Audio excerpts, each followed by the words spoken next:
Good morning. Thanks so much for being here this morning. It's an exciting time on our campus, and it's always exciting to begin another year. And so let's take just a moment and look back on an extraordinary, sensational 2016-17. Here at Youngstown State University, we celebrate creativity, diversity, engagement, and excellence every day. Through our outstanding students, our talented faculty, our dedicated staff, our devoted supporters, and our successful alums. And wow, there is a lot to celebrate this past academic year. Our students continue to achieve on the highest levels, led by our nationally ranked Ethics Bowl, Steel Bridge, and Moot Court teams who burned up opponents at competitions around the country.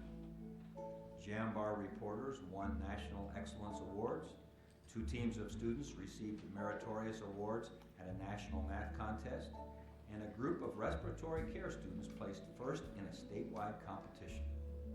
We had students earn prestigious grants, fellowships, and honors from the National Science Foundation, Phi Kappa Phi, and the Gilman International Scholarship Program, just to name a few. In fact, in the past 5 years, nearly 20 YSU students have been selected Gilman Scholars to study around the globe, from Russia to South Korea, China to England. Our scholar athletes also continue to excel, capturing 6 Horizon League titles and finishing 17th in the nation among all Division I college athletic programs in the men's Capital One Cup competition. Who could forget the Penguin football team's thrilling ride to the national championship game in Fiscal, Texas? Our faculty and our staff also continue to set the bar high, editing national scholarly journals, presenting papers at prestigious conferences across the globe, earning nearly $9 million in grants, leading campus events and seminars, and helping guide our students, both in and out of the classroom, to academic and professional success. We achieved many other milestones this past year. Enrollment increased for the first time in 7 years.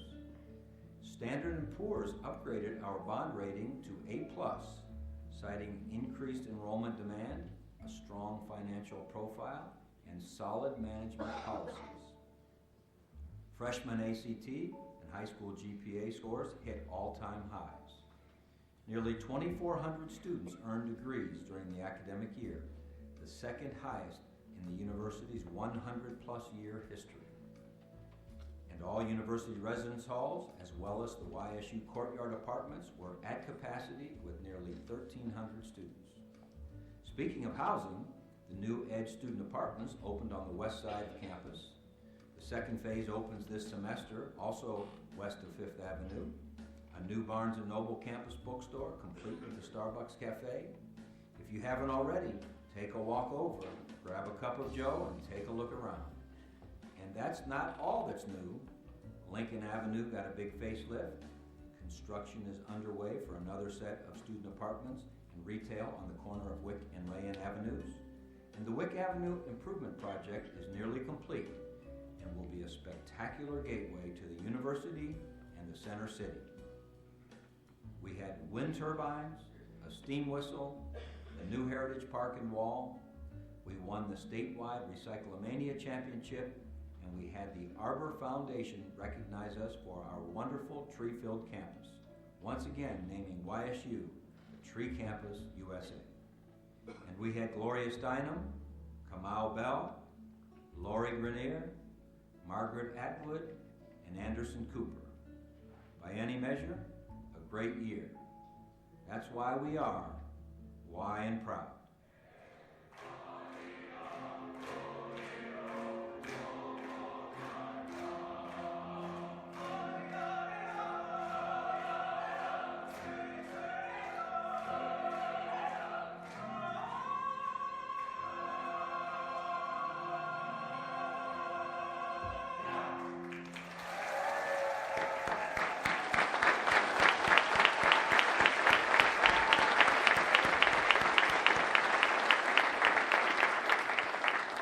Thanks so much to Ross Marone and Jenna for putting that together, and thanks so much to all of you for making extraordinary things happen in this past academic year, and we are certainly why and proud. With us this morning, we have 3 members of our Board of Trustees. I'd like to introduce the chair of our Youngstown State University Board of Trustees, Attorney Leonard Chavone,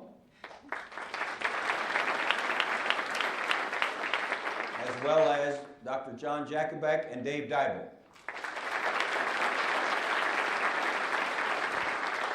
We have 2 members, our only 2 members of our Board of Trustees who are students. We have Alan Metz and Lexi Rager. Please stand up, Alan and Lexi. Thank you for being here.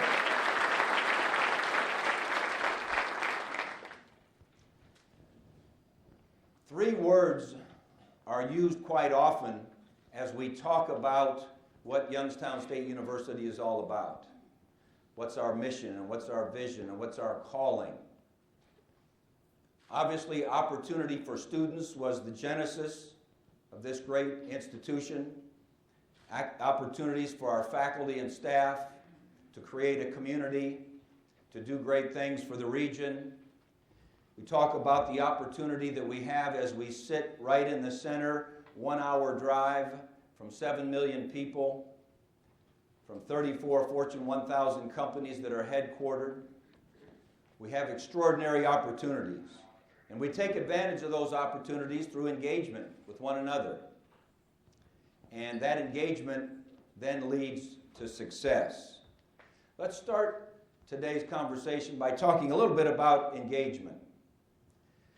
One of the things that we've been talking a lot about on campus is engagement begins with communication, continues with collaboration, participation.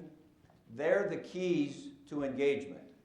One of the things that we've talked a lot about on campus this past year is getting feedback, getting input, listening to ideas, soliciting ideas from everywhere.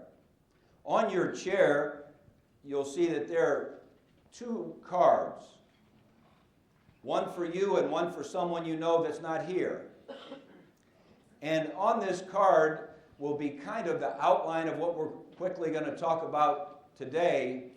And also you'll notice on the card are various email addresses within the topics that one can send information, ideas, thoughts, feedbacks, and so forth. And so as we go through, please take this with you, share one with someone that you work with. Feel free to ask for more, because one of the things that we talked about all year long was becoming an honor roll university, a university that is at the top of the great colleges to work for. One of the top things is that we all clearly know what it is that our mission is, what it is that we're seeking, and that we have lots and lots of input into getting that done. So the first one that I'd like to share with you is something we learned as we went around and talked to folks, and when we had a chance to get questions and so forth. Occasionally we would say, someone would raise their hand and say, well, I'm really interested in first-year experience, and I've got some background, I've got an idea which might help our first-year experience. And we would answer that, hey, we've got a heck of a first-year experience group working on it. Joe Pilardi and a bunch of folks are doing a lot of good things, but we'll get your thoughts to them, and maybe we'll connect you with them. Maybe you could join them. And so our group put together what we call a stakeholder engagement page on our website.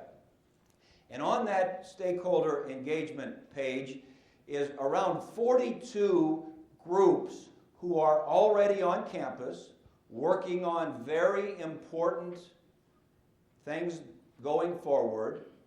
And they're made up of, whether they're advisory committees or task force or whatever they happen to be, they're made up of cross-sections of people within the institution. But they weren't necessarily easily found or weren't necessarily known about. So often we hear the question, well, who's working on this? Or have we thought about working on that? Well, we've got lots of groups working on lots of things, but we haven't done a great job communicating who that is, what they're doing, what they're talking about in their meetings, what are some of their solutions and decisions. And so as you look at the screen, you'll see just an example page. This happens to be some general university ones, and I like to affectionately call this my click and poof page. You can click on that bubble or that bar, and poof, you will see who's working on that, what their mission is, what their goals are, what it is, the reason that group was formed, and then you can further click and find out what it is they're working on. So our example here, we'll use the Budget Advisory Council. Budget always gets lots of discussion. Well, who's making these decisions? Who's working on this? Where's the opportunity to have some input? Where's the opportunity to have my wish list in front of people, and so forth? So in this particular case, Budget Advisory Committee, the members are listed there. And then as you go, here's a page that kind of outlines, this is what the Budget Advisory Council does. Here's when they're meeting. Here's when materials are due. Here's how to get a hold of them, and so forth. Frequently asked questions. And honestly, that's been going on all over campus in lots and lots of different areas, but we have not made it as accessible as it needs to be. Sometimes you could find it, but it would take you quite some time perusing through our website to find that out. So we thought an initiative that was very important in terms of engagement begins right here, making sure that everyone on our campus can be engaged if they'd like, can find out information if they would like, could add expertise if they would like. And we thought that this was really important because, again, communication, collaboration, shared governance, participation is the key to success. So let's talk for just a minute here about success. Back in 2009, a group came together, about 52 people, and they created a group that worked on our strategic plan. And they rolled it out in 2010, and our strategic plan was from 2010 to 2020. One of the cornerstones, and there's 4 cornerstones in our strategic plan, is student success. The reason this university was established, it's critical that people are coming and investing in us. We want to see how we can get better and better in that area. And in each of the cornerstones, I just want to give you a highlight or two. I don't want to go through hundreds and hundreds of things. Each division and each college has their key metrics and their key performance indicators and so forth that they've been working on within their divisions and making sure that they're setting goals and so forth. But let's just talk about a couple key ones in our particular field of student success. One thing we've always felt is that if we can continue to enhance the quality of the student, the readiness of the student, we'll have more student success. So again, keeping the context of 2010 when our strategic plan began to 2017 where we are, if you look at the rise in our ACT and you look at our rise in our GPA, and then we've got to constantly be talking about what are our goals. Our next step we'd like to take is we'd like to be a 3.4 with a 22 with our incoming classes. And we would like to incrementally keep getting better and better and better. And it's been fun to watch that as we've gone. A big part of that has been extraordinary work by everyone involved, all the colleges, Amy Cosentino, Andrea Tharp, and their staff, in really rising the level of our honors college. As we studied other institutions and we talked about what takes you to the next level, many times institutions will tell you that their robust honors college can certainly add to that. So as you look at our trajectory there, it's been amazing. And I think Amy told me 283 of our honors kids, incoming honors kids yesterday, take part in an all-day honors orientation prior to today's Ignite. And that's an extraordinary trajectory. Our goal probably is to be around 1,200 and kind of flatten out there. But that's extraordinary work, and we appreciate what's been done by our Honors College and all of the colleges contributing to that. Student success, getting them here, important, providing the programming and the curricula and so forth, and then retaining them is critical. And we've had a nice movement forward in our retention, as you see it going up. That slide right there, 2017, says 74.75. As of this morning, and this is fluid, we won't know until day 14, but as of this morning, it was 74.9. And so we've got to start thinking about increasing our excellence. Where do we want to get? We've got to get ourselves to 80%, maybe is the next one, to really move forward and have the kind of student success that we would like to have. And ultimately, you want to graduate people. And as was mentioned in the video, we had the second largest graduating class in the history of YSU, 2,334 students. The largest one was in 1983. And if you think back in history, 1983 was 6 years after Black Monday here in the Steel Valley, when the steel industry had its moment, and all of a sudden there was a mass exodus toward what am I going to do next? And 83 ended up being our largest class ever. And so here we were 30-some years later with our next largest. Now, with that goes some reality. We have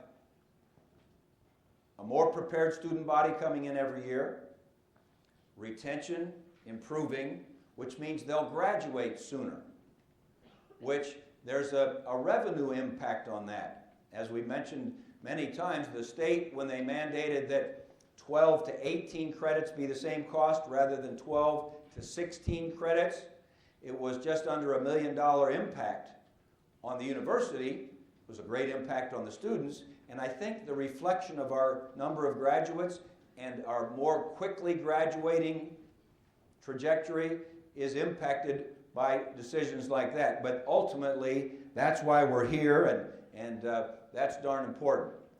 So as you think about it, it's going to get harder to backfill all the graduates because the competition out there for students is tremendous.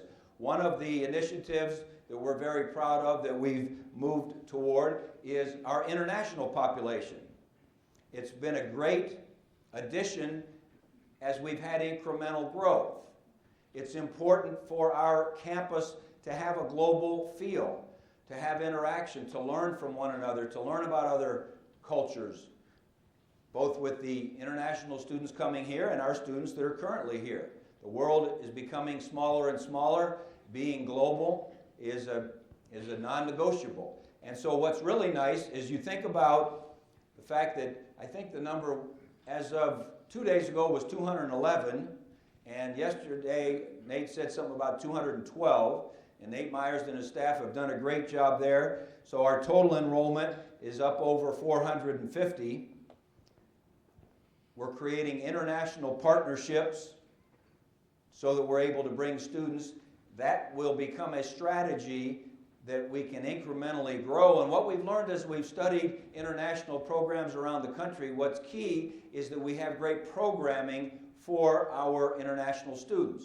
They come here to be engaged in our society, engaged in our community. And our people are working extremely hard. I know the colleges and divisions are working extremely hard with Nate and his group to make sure that that experience is had when they come, and also to make sure our students have that experience of getting to know people from places far away. Also, we've had the opportunity to have some faculty relationships developing internationally. That's going to do nothing but drive those kinds of things. So we're looking forward to that being a part of a strategy that will help us face some of the realities of bringing in a more college-ready population. There are many, many other metrics that have to do with student success. We won't get involved in hundreds of those. In your particular colleges, in your divisions, you've been talking and you will continue to talk about what are the things that we can do in our particular part of the university to make sure that we're enhancing our student success. Let's go next to research. Research is one of the cornerstones as developed in Strategic Plan 2020. And so as you look at the success, we had a little lull there in the middle of those 7 years, and we're on the way heading forward as we go. But it's a critical component. It's a component we decided that we wanted to be a part of that. The state deemed us, if you will, an urban research university, and it's an initiative that will be very, very important. As you listen to many of our students who have gotten awards, who have been admitted to extraordinary graduate schools, professional schools, or who have been swooped up by companies that are impressed with them, having undergraduate research, being involved in our faculty's research has been a differentiating factor. And so that's something that we want to make sure that we can continue. Also, from a research standpoint and getting grants and so forth, the largest National Endowment of the Arts Award in our history. And, you know, it doesn't look like giant dollars, but it is significant. That is an extraordinary victory, and the impact that it will have on our students, on our faculty, in our region will be extraordinary, and we're very, very proud of getting that one done. Listed here are a lot of the folks that are agencies that we're working with, that are getting involved in awarding funds to our folks. We want that list to continue to grow, but those are the right kinds of groups that our faculty are connecting with, and we're having a chance to create opportunities, and we're very, very proud of that particular list. And then, of course, high-profile research collaborators are critical. And to be connected with folks who are doing other great things, there's no doubt about it, as you listen to how does one have the opportunity to garner research dollars, one of the criteria is that you're working with others collaboratively on multiple campuses and companies and so forth, because the dollars are tight and the collaboration is critical. Not listed on there is just a couple recent things. Brett Connor and Eric McDonald and Virgil and those guys have got it set up to be doing a thing with the Technion, a collaboration with the Technion in Israel, which the Technion is kind of the equivalent of MIT in our country. And they're taking part in a conference where our faculty is lecturing over there next May.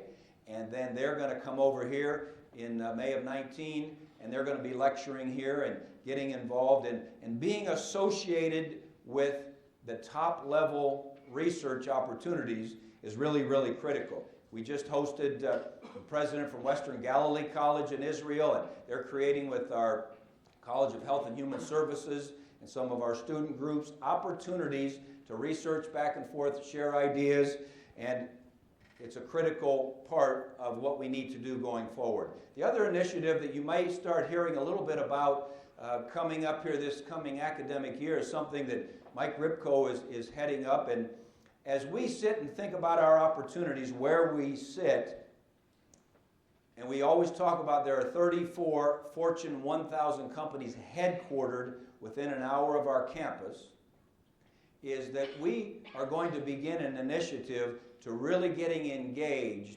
with those headquarters, to see how we can be helpful with the expertise of our faculty, to see how we can get experiences for our students, to see how we can interact.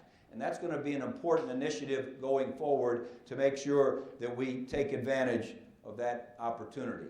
The third cornerstone is regional engagement. The university was created because there was a need for the students, there was a need for the expertise of the faculty, and there was a way that you could impact both economically, culturally, your particular area. This past year, 634,000 people came to our campus to hear lectures, observe great work by our artists, listen to the great music, watch our student athletes, interact with people of expertise, try to find ways. But that's a significant impact, and that's something that we're very, very proud of, and we love to have people look to us as being the place to go for knowledge, entertainment, cultural growth, and it's very, very important. The next part that's been fun to watch evolve is Heather Belgian and her group with the Alumni Association created what we call Pete's Pride. And Pete's Pride is simply a way that our graduates or friends, but mostly our alumni, could stay engaged with the university. And they could come here and be a part of the campus that they loved. They could be helpful to us. They write letters to prospective students and talk about the impact that YSU had on them and what they're doing as they move forward in their professional lives. They can come and help with events. They're there when we have 1,000 people here on a crash day, and we want people to know this is a friendly place and a place where someone wants to shake their hand and find out where they're from and what's important to them and what they're looking for in a college. And our Pete's Pride does an extraordinary job of filling that void, of keeping people in conversation, learning a little bit about what YSU is all about. So use these folks. Get a hold of Heather Belgian. We have many, many in this area, but we have Pete's Pride people all over the country. And as is on the slide there, we have our first international Pete's Pride member over in London, and it's extraordinary. Almost 5,000 volunteer hours by our Pete's Pride group.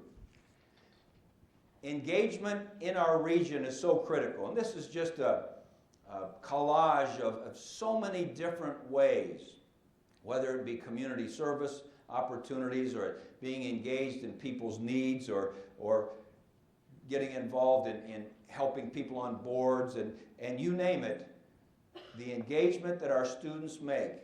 I wish I would have thought to have the number of community service hours that our students and our faculty have and our staff. It's incredible what impact we make on this region just with our willingness to help others is extraordinary. Cornerstone number 4 is accountability and sustainability. Making sure that, as my board mandates, we stay in our budget. It's the people's money. It's the people of the state of Ohio. It's the people of the United States. We have millions and millions of dollars worth of federal grants. It's the students' money that they invest in us in tuition, so we have to make sure that we do a good job. We had a little moment there where our fund ending, our end of the year budgets didn't turn out so well. We were going in the wrong direction, and that's a problem. I'm happy to say that this past year, when FY16 ended, a year ago this time, we were up on the plus side. And so we were able to take those red bars and where we had borrowed a little bit, like from our transportation infrastructure fund that is building up so that when the parking decks fall down, we can rebuild them, or our IT infrastructure or our maintenance and so forth. We borrowed a little bit to handle those red bars. There's no question. We were able to give back a little bit and refurbish those, not really necessarily catch them up, but we were able to flip this trajectory. I'd like to believe when the final numbers come out for the FY17 that just ended June 30th, that we'll be in a similar situation, that we can make sure we take care of some things that we had reached back into, but that's an extraordinary accomplishment by every one of you. In fact, they tease me all the time. They gave me for Christmas last year a light switch. Because I go in everyone's office, if they're not there and their light's on, we turn the lights off. we need every penny we can get at YSU. We need to save every paper clip. We need to only order what we really need. And that's what you did.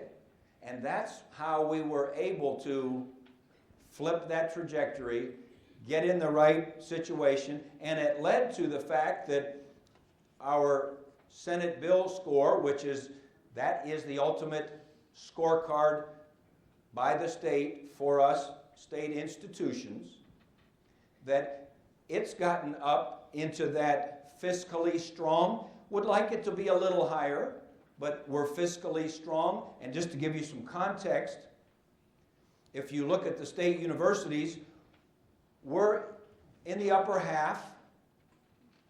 So we're doing a darn good job because of all that you've done.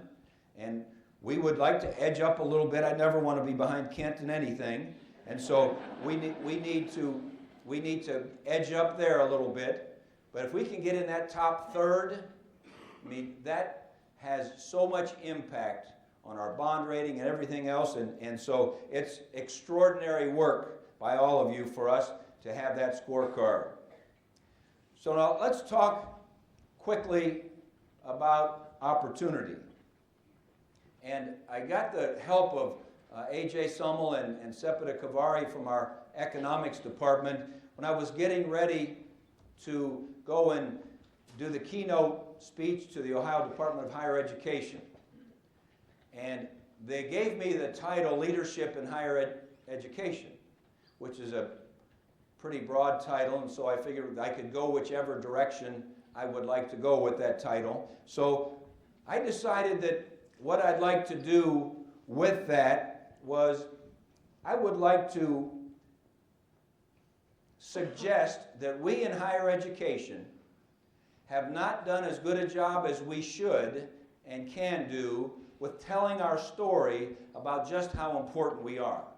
All of us lived through the election cycle when all we kept hearing was free college and cost too much to go to college, and questioning, is the value of higher education really worth that student debt that people are getting and so forth. And it seemed like that became the pervasive attitude of people because we were not out there talking the opposite. And in my mind, leadership is about making sure that our conversation as to the importance of everyone sitting in this room and everyone on this campus is heard. And so AJ and Sepida put together for me a little thing that I could share with the Ohio Department of Higher Ed, and I'll quickly go through it with you, just to tell the story a little bit that maybe has been untold to our public, untold in the media, and we need to start talking about it a little bit. To me, it's an opportunity. We have an opportunity to do that. So we earn 56% more annually if you have a college education. That's significant. You earn an additional $625,000 in your lifetime. That is significant. You're 3.5 times less likely to be in poverty. We all know the impact of poverty and what its effect is on one's chances, one's life. Higher education is one of the answers, and we need to talk about it. We're 2.2 times less likely to be unemployed. We contribute more to the good of the whole with our taxes, $275,000 more in taxes. We're 47% more likely to have health insurance through an employer. Impact on our society. We need to make sure that people understand that. Only 4.9% of the opioid deaths last year in Ohio had educational attainment of college or higher, of baccalaureate degree or higher. And think about that. Think about what has garnered the news cycle dramatically has been 3,050 Ohioans overdose from opioids. Well, 4.9% of those, which I don't know what that number is, I should have had AJ and Sepida do that for me, but that's only 120 or whatever of the 3,050. The answer, or one of the answers, is education. And we've got to make sure that we understand that and we send that message as we go. 3.9 times less likely to smoke. Life expectancy 7 years longer. Significant. It's a story. 4.9 times less likely to go to prison or jail. 21% more likely to be married, 61% less likely to be divorced. And those with a college education are more involved in community, more likely to vote, own a home, contribute more to charity, volunteer, and much more likely to be happy. And in my estimation, we haven't done as good a job telling that story. We've allowed the opposing discussion to be a little bit louder than ours. So I think we have that opportunity to do that in the future, and that's a great opportunity. You know, I like my Latin, even though I didn't take one day of Latin. I like to talk about macte virtute, which is increase your excellence every single day. And I ran across another Latin phrase that made sense to me. As we talk about opportunity, challenge gives you that chance to take advantage of opportunities. Or as it says here, I don't know how to pronounce that, so you say that one on your own. Strength rejoices in the challenge. Strength rejoices in the challenge. Opportunity happens when there's a challenge. And we all know we have lots of challenges, but that's when your strength grows. There's the challenge of technology. Not only the expense of it, but just how it changes the whole game. Things that we've done for years and years and years are being done differently.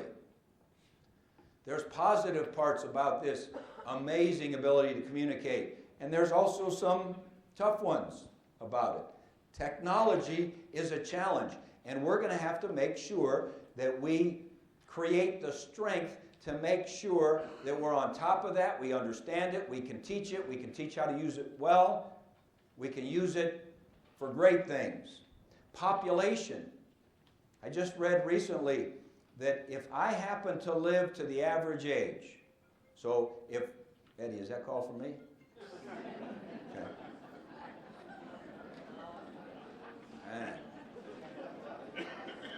Eddie Howard's a little stressed. He had move-in day, you know, and so he's waiting to see if that's someone in trouble in the dorm. But anyway, if I happen to live to the average age of, let's say, 80, in my lifetime, the population will have gone from 3 billion to 6 billion to 9.4 billion.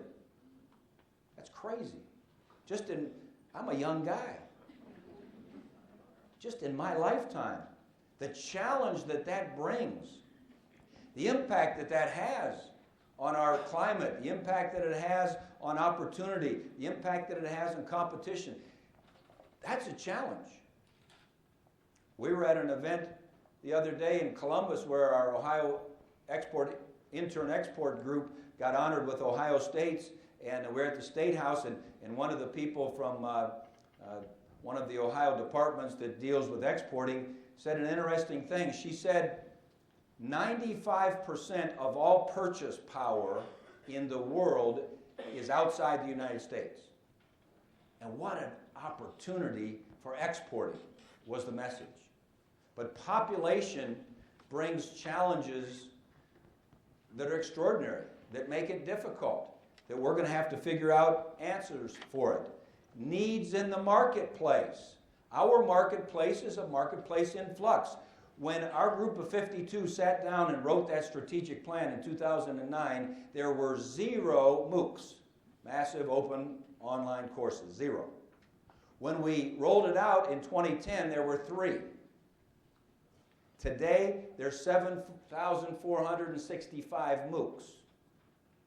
And they've figured out, as anyone would, how to make them more effective, how to get them credentialed, how to get people to have to pay for the test, but not for the time to prepare for the test, and so forth. The landscape is changing. We're going to need to make sure that not only is our core business solid, which I'm so proud of the fact that right now our core business of just under 13,000 students, what we provide for them, the activities we have for their growth, the opportunities, our core business is solid.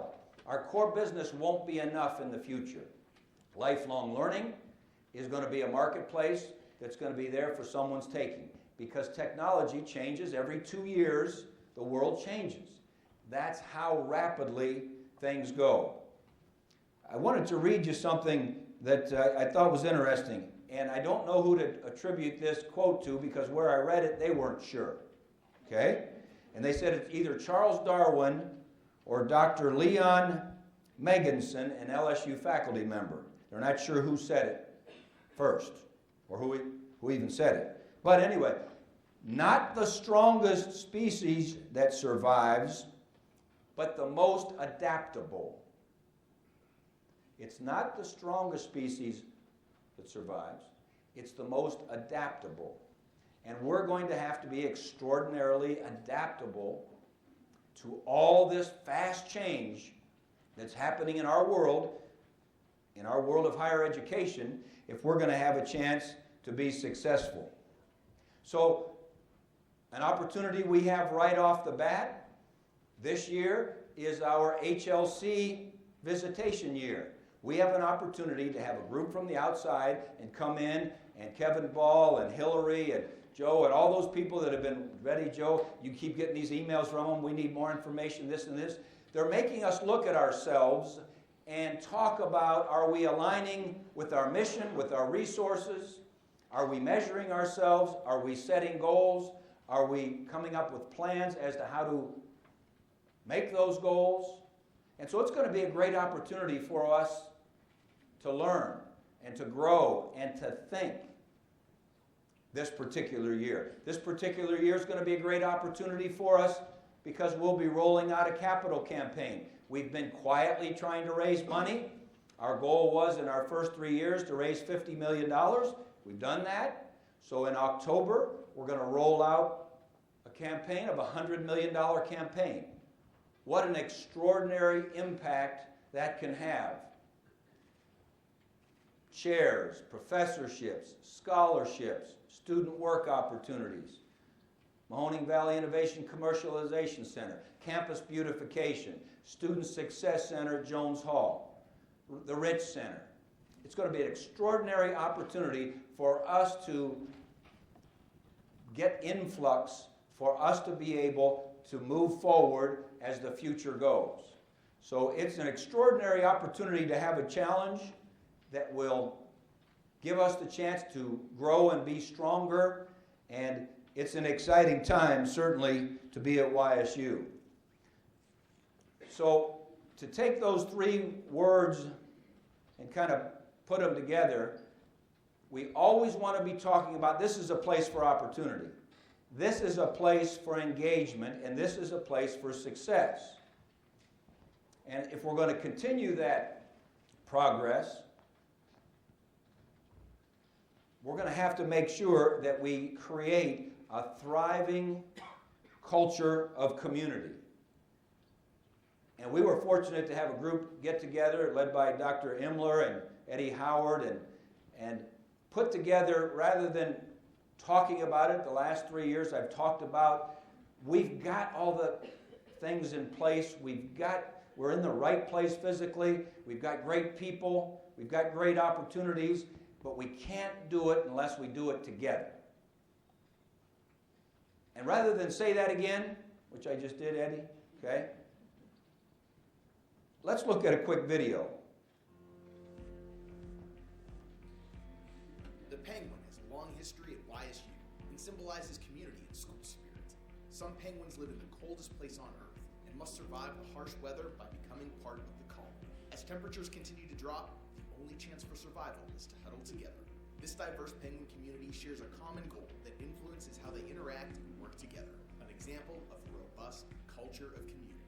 It's critical that YSU's diverse population of students, faculty, and administration is reflected, and that we transcend educational, economic, and social barriers. Our campus community is enriched by the presence of people of different abilities, ages, colors, creeds, cultures, races, ethnicities, gender identities, gender expressions, political views, religious and philosophical beliefs, sexual orientations, socioeconomic statuses, educational backgrounds, and veteran statuses.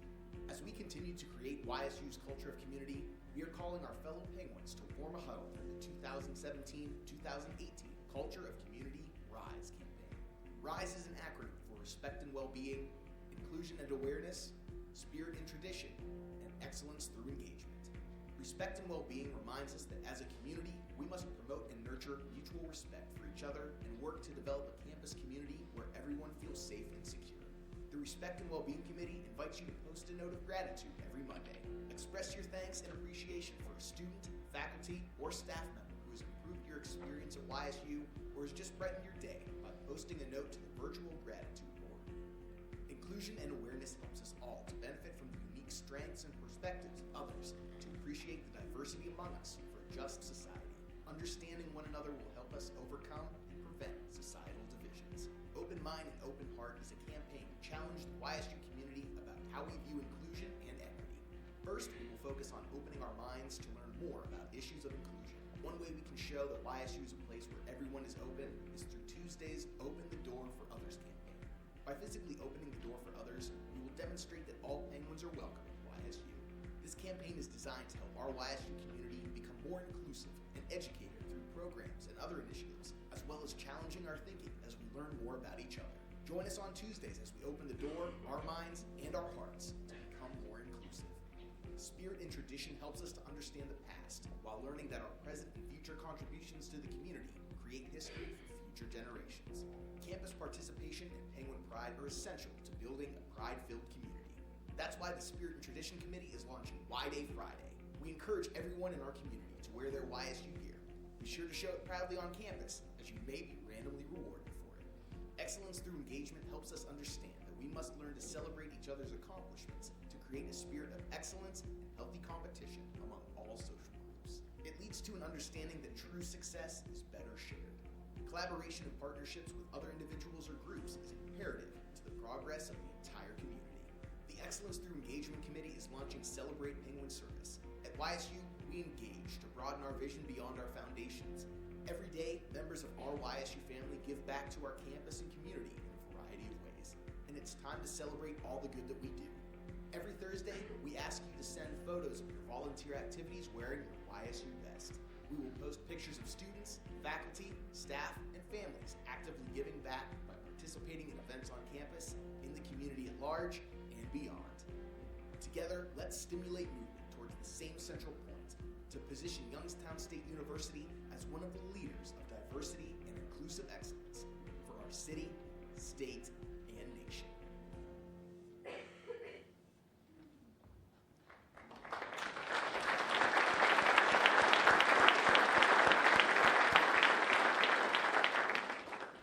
So the RISE initiative, Respect and Well-Being, on Mondays, we'd like you to just think about someone who's made a difference on campus. You don't need to put your name on, but be patient a little bit with our electronic rollout of it, because we want to create that gratitude type site to talk about the respect, talk about the good feeling you have about someone you've interacted with, someone who's been a difference maker. So that will be our Monday thought. Our Tuesday thought, as mentioned, that inclusion, just to intentionally remember, even if you have to sprint, just get a door open for someone. Although I saw some of the people sprinting in the softball tournament. Walk fast. And get a door open just to remind one another that every single person is welcome here. Wednesday, you got the day off. Not from work, but from... Thursday is our engagement focus day, where we're asking you to send pictures of things that you're doing in the community, on the campus, whatever, just so we can keep reminding ourselves of the extraordinary engagement that's important on an institution. And then Fridays is Y Day Friday. To wear your YSU gear, make sure that everyone knows that you're proud of the tradition, you're proud of where you are, and you're proud to wear your red and white. But be patient with us on some of the websites. We're trying to get it up and going as we go. And while we're on the subject of patience, be patient with the construction. Wick Avenue's not quite done. Hayden's looking for a new job. So if anyone knows, if you need a washed-up engineer, there's one available. But be patient. Be patient with the construction, especially on Thursday this week. Be a little bit patient with the parking. We're having a regional type event, and there'll be people coming from Cleveland, Pittsburgh, Buffalo, and with the Y Live. And so make sure that the best thing to do when you come to campus on Thursday is stay east, because west of Fifth Avenue will be a little bit busy, but it'll be exciting. And our hopes are is that people will leave this campus saying, oh my gosh, I never knew what YSU had to offer. I'd never seen this place. And so have a little bit of patience there. But I'd like to leave you with one thought on the culture of community initiative, importance. It was something, and my staff hates it when I read at night. They hate Sundays because I usually come back after reading a little bit and give them something new to do. But I was reading a great book. It's called Thank You for Being Late by Thomas Friedman. And it's an extraordinary book. I would recommend it to anyone. And in the book, talking about the importance of inclusion, diversity, and used the phrase pluralism. So I wanted to read you just a paragraph that impacted me as I close here this morning. Because pluralism is not diversity alone, but the energetic engagement with diversity, explains the Pluralism Project at Harvard on its website. Mere diversity without real encounter and relationship will yield increasing tensions in our societies. A society being pluralistic is a reality. A society with pluralism is an achievement. The Harvard Project also notes that it does not require us to leave our identities and our commitments behind. It means holding our deepest differences, even our religious differences, not in isolation, but in relationship to one another. And it posits that real pluralism is built on dialogue and give and take criticism and self-criticism. And dialogue means both speaking and listening. There's so much extraordinary going on here at Youngstown State, thanks to you. Our ability to be an engaged community, to have an extraordinary culture of community, will be the thing that allows us the chance to reach our potential. Thanks so much for the work you do. It's going to be an extraordinary 2017-18. Thanks so much, and go Penguins.